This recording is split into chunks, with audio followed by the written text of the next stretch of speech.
Nutritional assessment in older persons. This is the roadmap we are going to follow. First, we will have some background information. What are the consequences of undernutrition? Why undernutrition is more prevalent in old age individuals?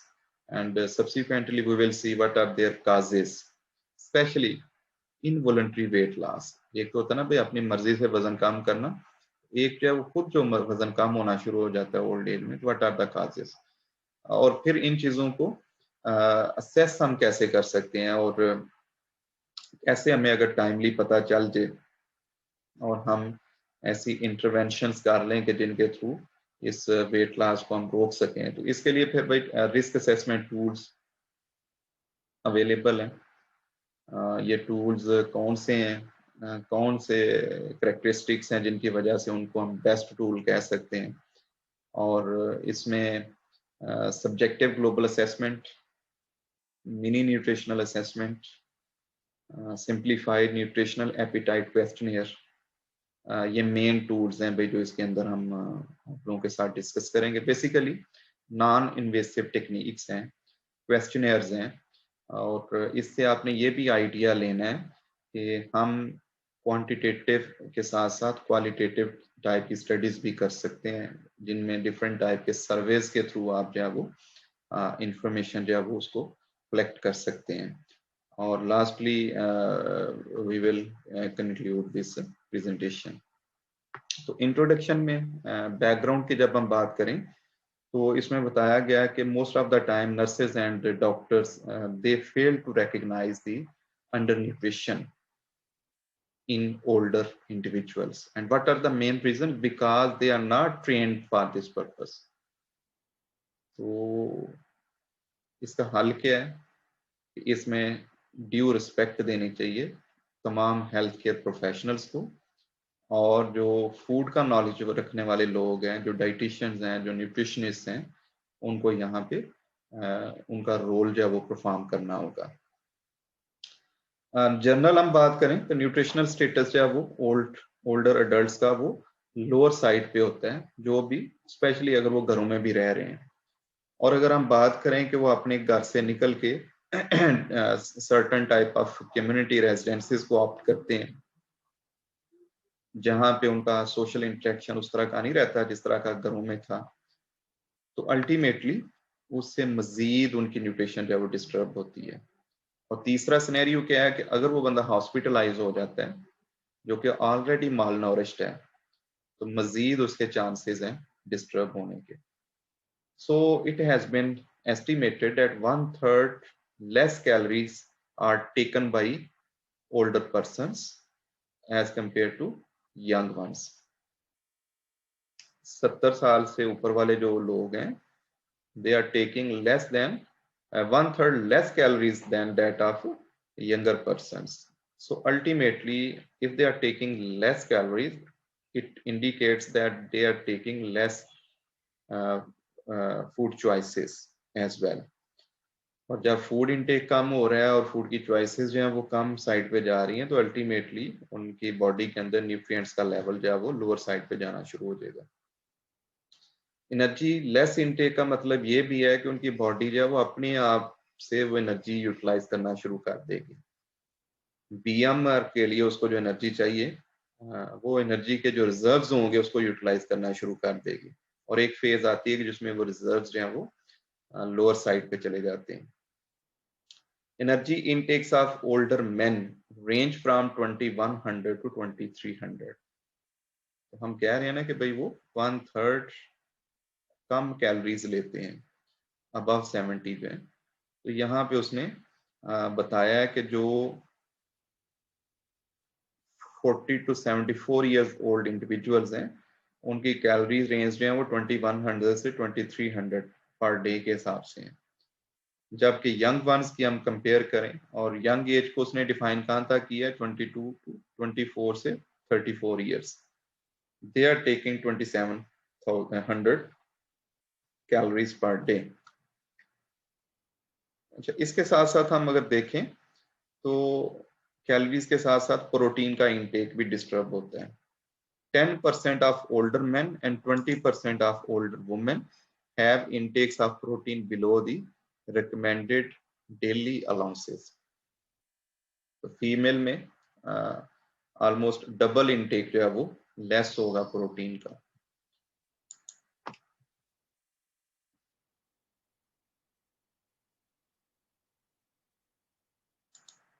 %50 of older adults have intake of vitamins and minerals less than RDA, and 10 to 30% have subnormal levels of minerals and vitamins. यानी तकरीबन 50% population ऐसी है जिनका intake of vitamins और minerals जो है वो recommended से कम है. और कितना? 50%.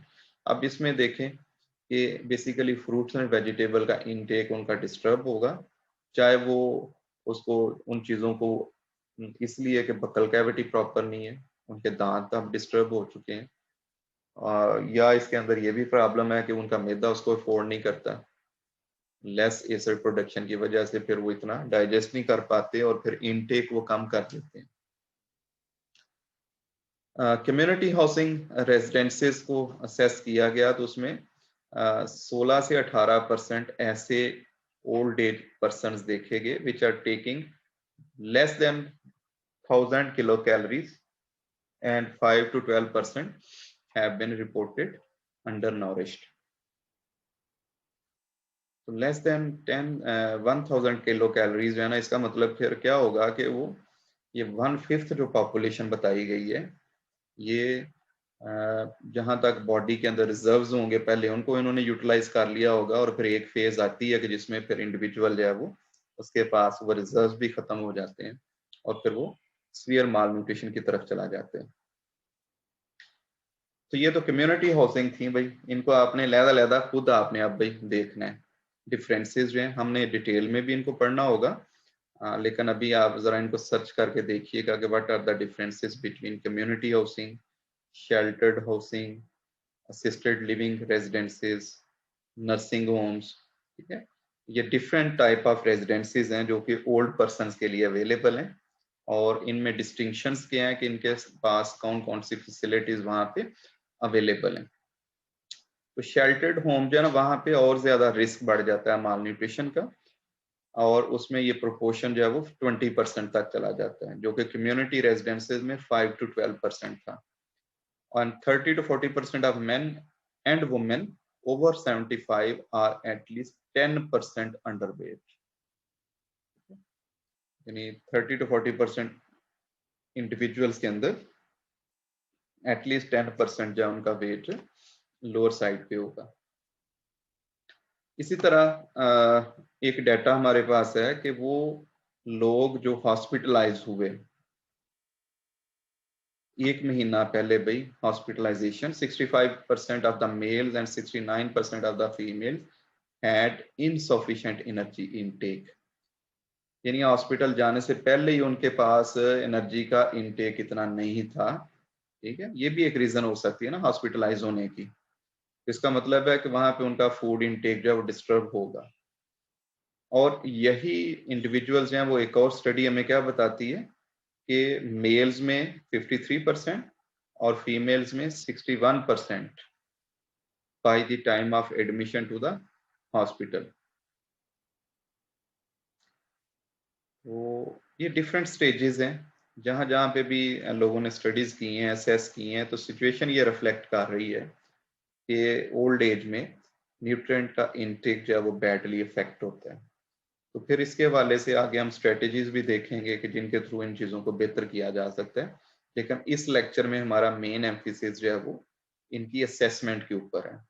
अगर हम टाइमली इसको डायग्नोज कर लें, असेस कर लें, तो इंटरवेंशन करके सिचुएशन को वर्स होने से बचाया जा सकता है.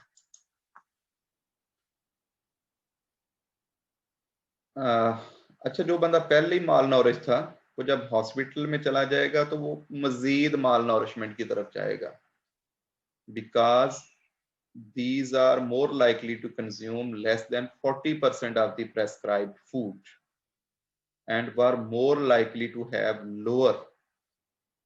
अब हॉस्पिटल में जब चले जाए ना तो फिर ये चीजें मजीद वर्स होंगी, और इसके रीजंस उसने क्या बता दिए.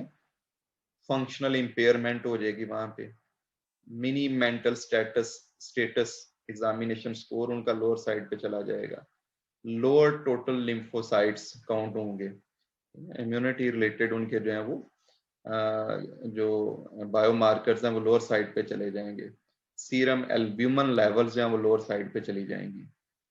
अच्छा, इसमें एक मैसेज ये भी है कि जब हम ओल्ड एज इंडिविजुअल्स को असेस करना चाहें तो उसमें जो सीरम के बायोमार्कर्स हैं स्पेशली उनमें ये सीरम एल्ब्यूमिन और टोटल लिम्फोसाइट्स काउंट्स जो हैं वो इम्पॉर्टेंट हैं।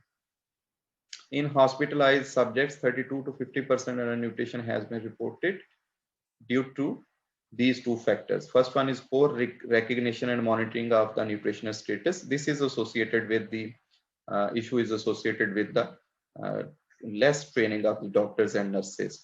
कि वो उनको पता ही नहीं चलता या वो recognize ही नहीं करते इस factor को कि भाई ये हमें assess करना चाहिए. And second reason is the forced inadequate intake of nutrients for days at a time. Hospital में फिर क्या होगा कि वहां पे डाइट इनटेक मजीद वो कंट्रोल किया जाता है और उसकी वजह से इनएडिक्वेट इनटेक होने के चांसेस जो वो और बढ़ जाते हैं। In this setting, severity of illness and other factors limit the patient's ability to consume an adequate diet. और बिल्कुल रियलिटी है कि जब कोई बंदा हॉस्पिटल में हो तो वो एक रिक्रिएशनल प्लेस नहीं है, वहां पे इंडिविजुअल्स जो है ना उनका खाना पीना डिस्टर्ब हो जाता है, ना सिर्फ अपनी पेन की वजह से, इलनेस की वजह से, बल्कि वहाँ का जो ओवरऑल एटमॉस्फेयर होता है, वहाँ के जो लोगों की सफरिंग्स होती हैं वो भी इनटेक हो जाए वो डिस्टर्ब करती हैं। Patients with no current nutritional deficiency and no predicted risk of developing deficiency as hospital admission were found after 3 weeks having significant decrease in albumin and total lymphocytes. And regarding anthropometric measurements, triceps skin fold thickness and mid-arm circumference. ये statement बड़ी important है अभी। Even वो patient जिनको hospital shift करने से पहले किसी किस्म की न्यूट्रिशनल डेफिशिएंसी नहीं थी, उनको भी जब वो 3 हफ्ते हॉस्पिटल में गुजार के आए तो उनके अंदर न्यूट्रिएंट्स की डेफिशिएंसीज हो चुकी थी। तो ये फैक्टर बड़ा ज़हन में रखना चाहिए, जितना हमारा स्टेज है वो हॉस्पिटल के अंदर ज्यादा होगा उतना ही माल नरिशमेंट के चांसेस जो हैं वो बढ़ते जाते हैं। Prevalence rates of protein energy malnutrition in nursing home residents range from 23 to 85%. इतनी बड़ी रेंज है इसके अंदर भी। तो नर्सिंग होम्स जो हैं जहाँ पे केयर की फैसिलिटीज भी अवेलेबल हैं, इवन वहाँ पे भी हाई नंबर जो है वो माल नरिश्ड इंडिविजुअल्स का एग्जिस्ट करते हैं। और इनका अगर ब्लड सैंपल्स देखे जाएं स्पेशली विटामिन्स के हवाले से, either these are water soluble और fat soluble vitamins, all vitamins are in low levels. These data suggest that a large number of older adults are undernourished, with the prevalence increasing to over half of the older adults in selected populations. Consequences भाई अब क्या होते हैं malnutrition के, undernutrition के specially, तो higher rates of morbidity and mortality, यानी बीमारियां बढ़ जाती हैं और बीमारियों की सीवियरिटी बढ़ जाती है और फिर अल्टीमेटली डेथ रेट ज्यादा हो जाएगा। इसके अलावा higher rates of life threatening complications, यानी जो ऑलरेडी डिजीजेज हैं they will become more complicated, longer hospital stays, malnourished individuals they will stay more at hospitals, and we have already talked, if they are staying for more than 3 weeks in the hospitals they will further be malnourished, and of course the chances of infection and stress they are more, and if these things are more, these results in the degenerative diseases, and ultimately aging process will be rapid.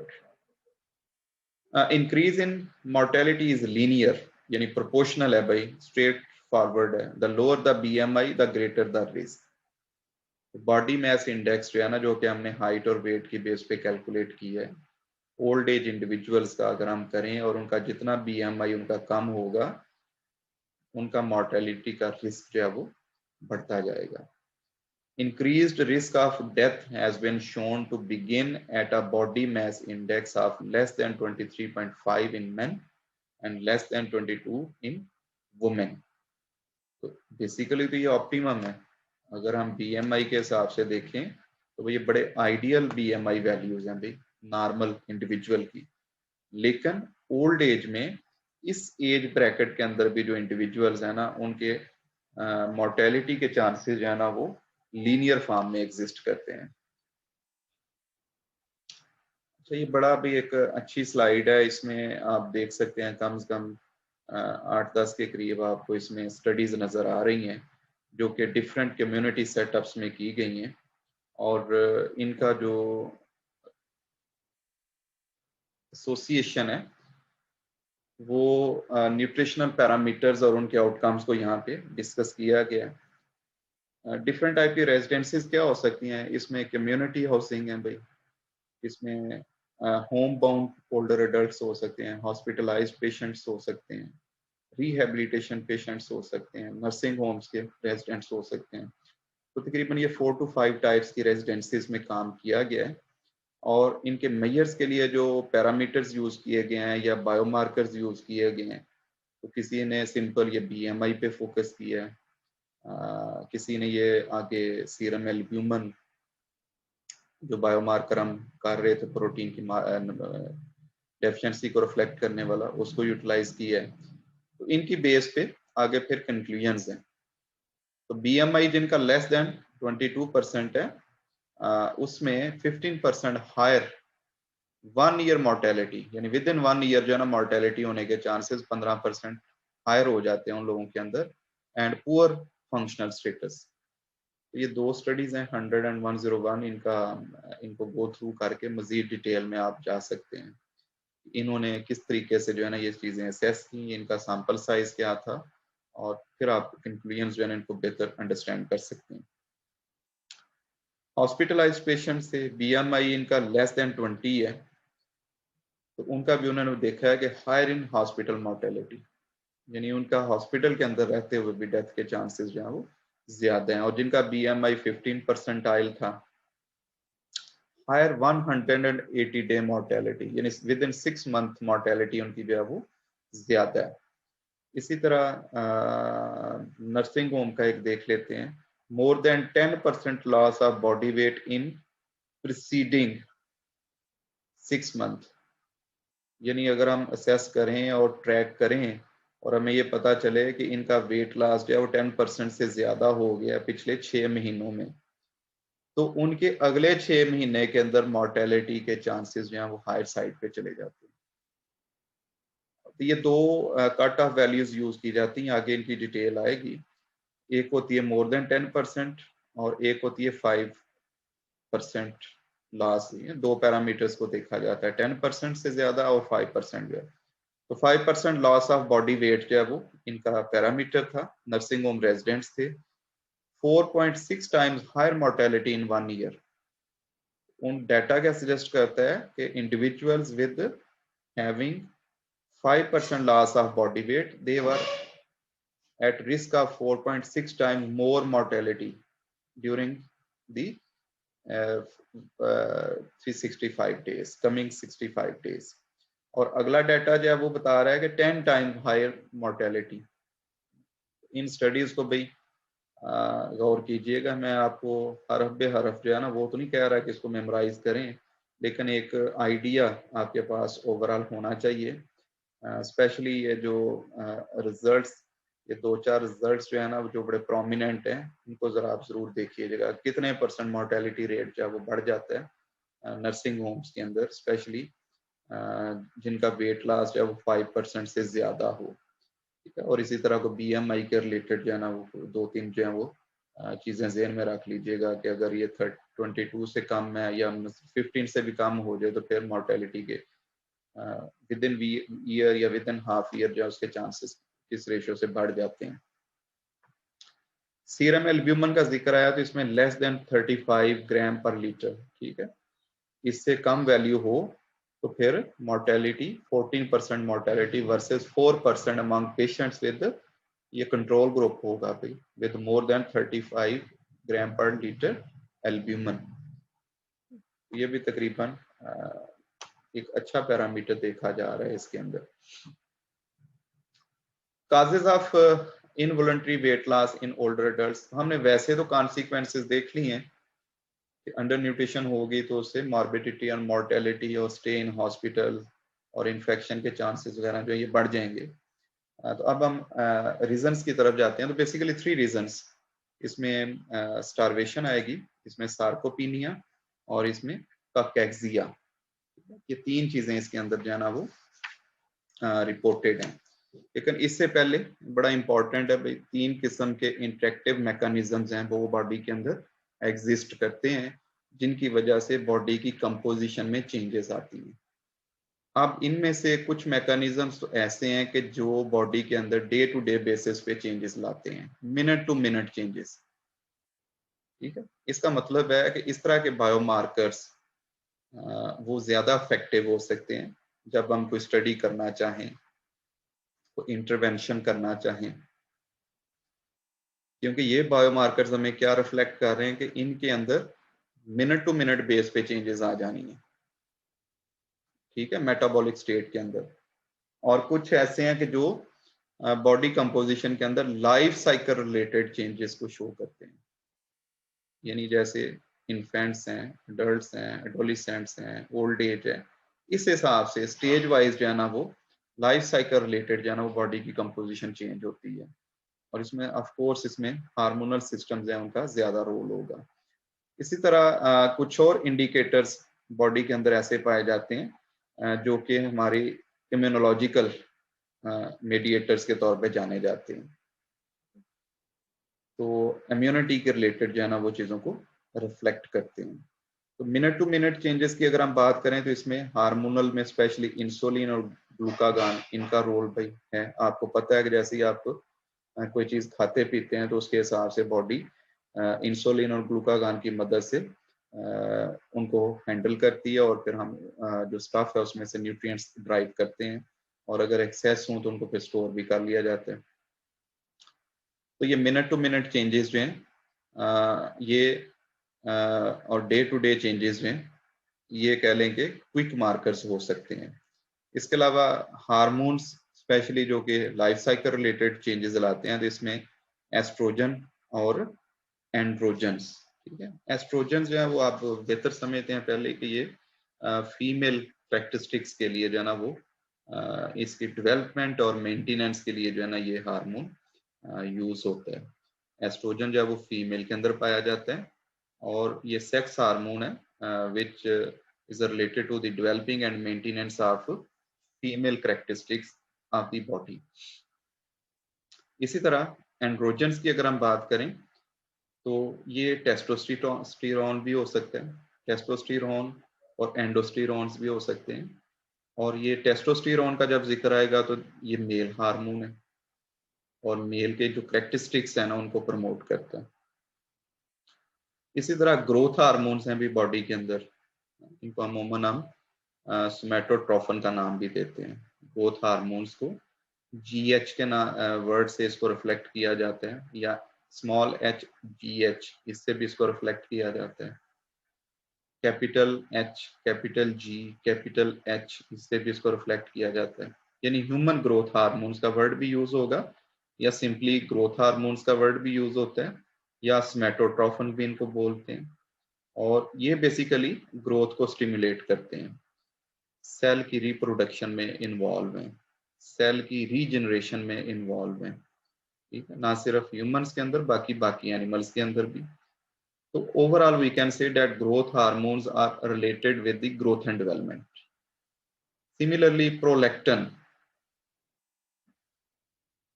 ये hormone जो है ये basically milk production जो है ना उसको stimulate करता है। और मिल्क प्रोडक्शन की जब हम बात कर रहे हैं तो इट मीन्स लैक्टेटिंग फेज की बात कर रहे हैं, लैक्टेटिंग मदर्स की बात कर रहे हैं। ये चाइल्ड बर्थ के बाद दूध की प्रोडक्शन जो है ना उसको स्टिमुलेट करने वाला हार्मोन जो है वो प्रोलैक्टिन है। इसी तरह थायराइड हार्मोन है भाई, और पहले भी आपको बड़ा क्लियर है इसके बारे में कि ये थायरॉक्सिन प्रोडक्शन जो है उसमें रोल प्ले करते हैं। और थायराइड या थायरॉक्सिन जो है वो मोर देन 300 बॉडी के अंदर जो है वो फंक्शंस परफॉर्म करते हैं, और स्पेशली मेटाबॉलिज्म के रिलेटेड जो है इनका फंक्शन बड़ा एस्टेब्लिश्ड है।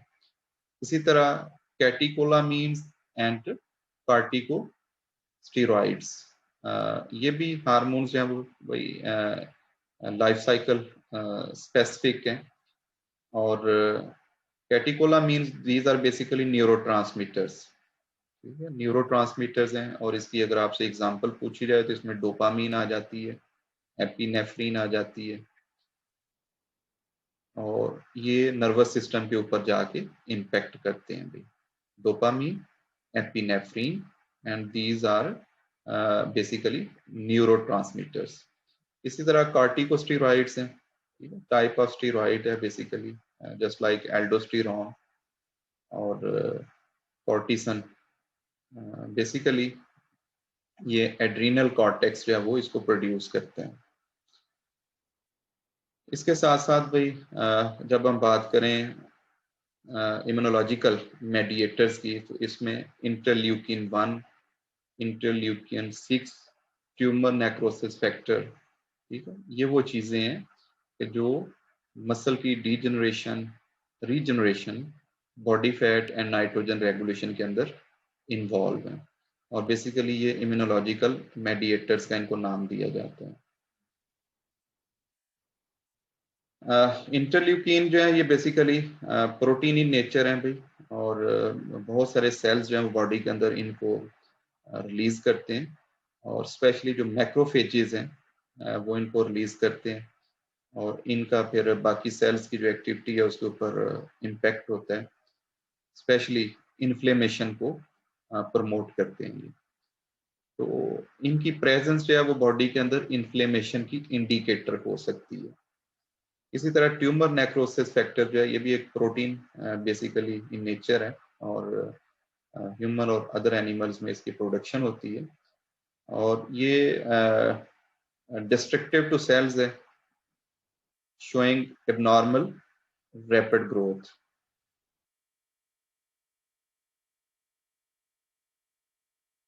ठीक हो गया भाई। तो जो एबनॉर्मल ग्रोथ सेल्स की हो रही है उसको ये रिफ्लेक्ट करते हैं, ट्यूमर नेक्रोसिस फैक्टर। तो इसका मतलब है कि ये भी बॉडी के अंदर जो एबनॉर्मल चेंजेस आ रही हैं उनका रिफ्लेक्शन हो सकते हैं। इनवॉलंटरी वेट लॉस की अगर हम बात करें तो इसमें स्टारवेशन, सार्कोपीनिया और काकैक्सिया, ये तीन मेन इसमें रीजंस आ जाती हैं। स्टारवेशन जो है वो डायरेक्टली फूड की एडिक्वेसी के साथ लिंक्ड है, यानी अगर फूड का इनटेक और स्पेशली प्रोटीन रिच फूड्स अगर अवेलेबल नहीं है तो स्टारवेशन वाली कंडीशन होगी।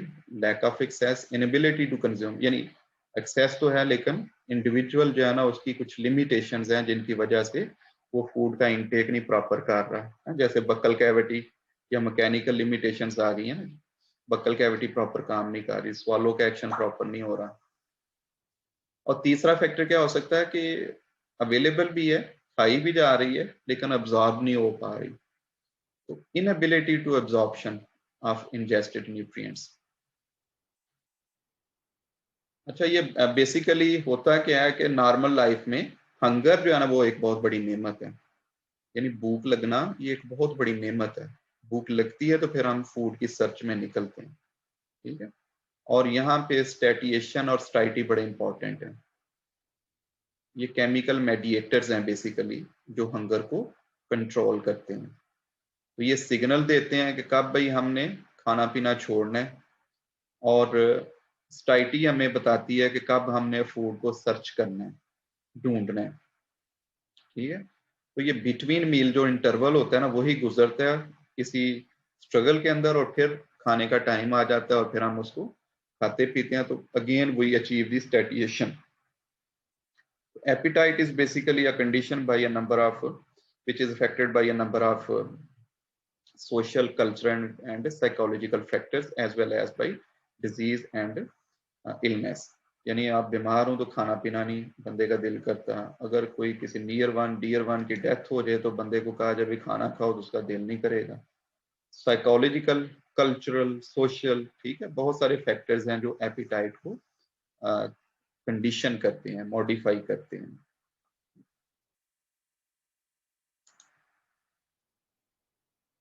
तो अब मसला क्या है कि यहाँ पे हमने 3 फैक्टर आपके साथ शेयर किए हैं कि या तो फूड अवेलेबल नहीं है, या अवेलेबल है तो उसको वो बंदा इनटेक नहीं कर पा रहा, या इनटेक किया है तो उसको डाइजेस्ट नहीं कर पा रहा। तो अल्टीमेटली क्या होगा कि ओल्ड एज में बंदा भूख में रहेगा।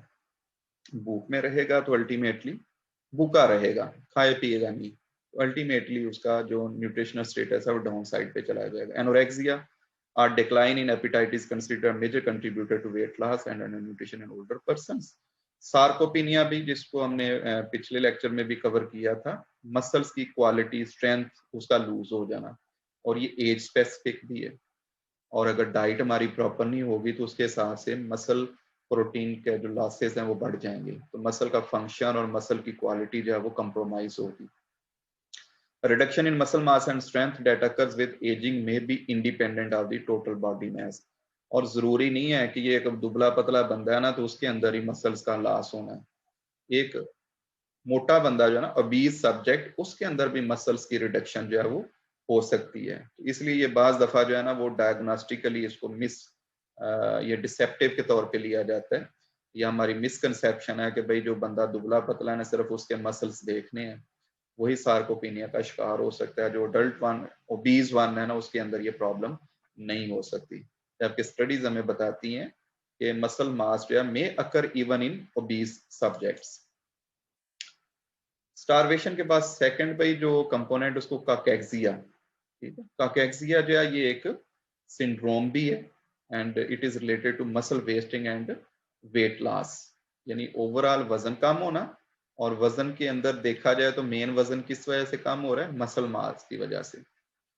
एंड जस्ट लाइक मरासमस भाई इसको देखा गया है, लेकिन इसमें काकेक्सिया जो है ना ये मोस्टली डिजीजेस के साथ एसोसिएटेड है, क्रॉनिक डिजीजेस के साथ, जैसे कैंसर हो जाना, एंड स्टेज लिवर फेलुअर है, रीनल डिजीजेस हैं, क्रॉनिक पुल्मोनरी डिजीजेस हैं, कंजेस्टिव हार्ट फेलुअर है, रिमेटॉइड अर्थराइटिस है, एड्स है, ठीक है, क्रॉनिक जो लंबे अरसे तक बीमारियां चलती हैं भाई, उनके साथ भी इंडिविजुअल का वेट जो है वो लूज होता है। ठीक है, तो जरूरी नहीं कि ये सिर्फ प्रोटीन का इनटेक कम होने की वजह से, फूड की अवेलेबिलिटी कम होने की वजह से, या स्टारवेशन की वजह से ये मसला हो रहा है, बल्कि बीमारी की वजह से भी ओल्ड एज में वेट जो है वो रिड्यूस होता है, या मसल्स जो है वो वेस्ट करते हैं।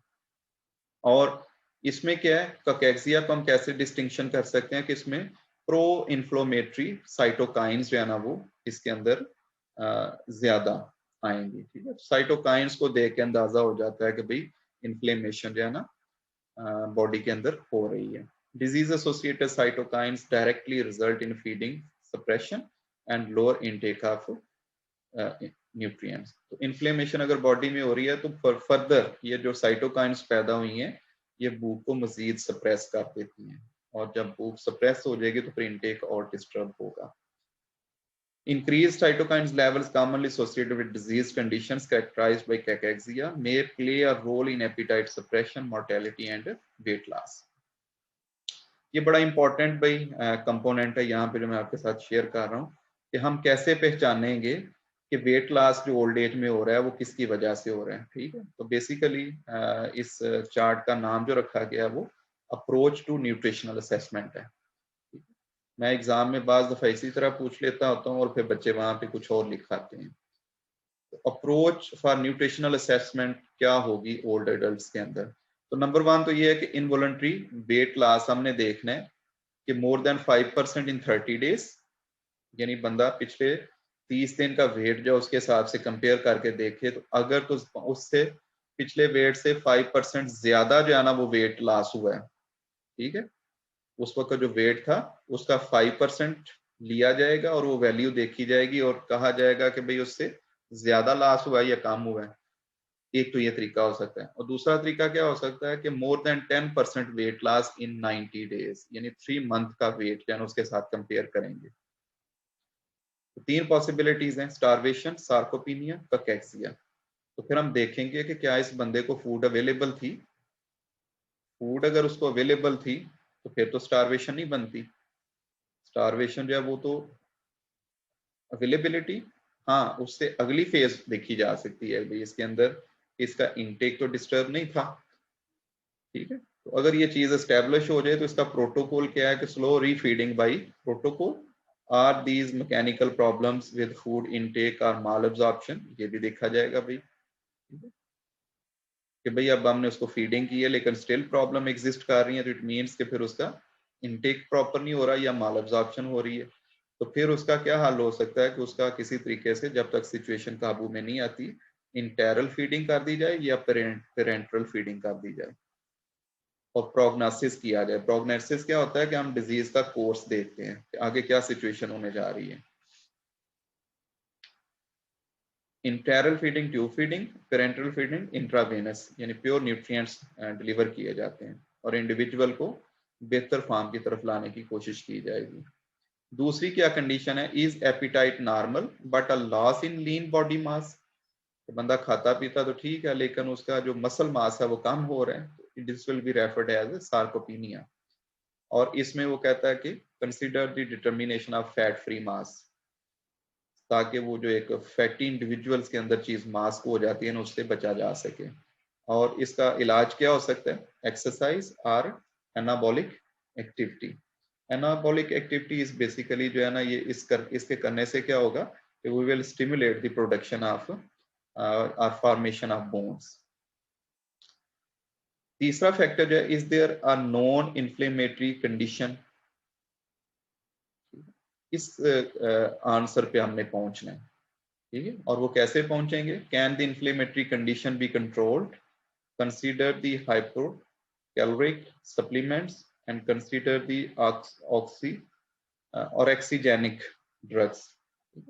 ये भाई और एक्सीजेनिक ड्रग्स जो होती हैं ये बेसिकली एपिटाइट को स्टिमुलेट करती हैं भाई, ठीक है।